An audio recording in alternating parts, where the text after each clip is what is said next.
So guys, ayun no,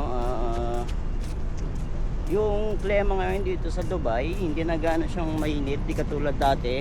Pag mga ganitong oras na, ang oras natin ngayon ay ano, 10, alas 10. Dati kasi, pag mga alas 10, sobrang init. So ngayon kasi parang nagbabago na yung klima dito sa Dubai. Ayan, ngayong buwan ay buwan ng August. Kasi karamihan kasi talaga dapat dito talaga August talaga ay taglamig na. So na-late yung taglamig dito sa Dubai. So by next month or September, October yan, malamig na dito sa Dubai.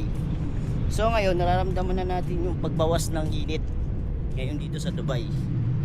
So makikita nyo pag mga ganitong oras dati, hindi ka makakapaglakad dito sa labas ng bahay nyo dito sa Dubai. Sobrang init talaga pag alas 10 ng umaga. So yun lang, na-share ko lang sa inyo dito sa Dubai kung gaano nga ba ang klima. Ayan, so ngayon pupunta tayo dun sa may muhay din, nakikita nyo na yun. Mamimili tayo ng ulam. Chicken! Chicken? Chicken daw.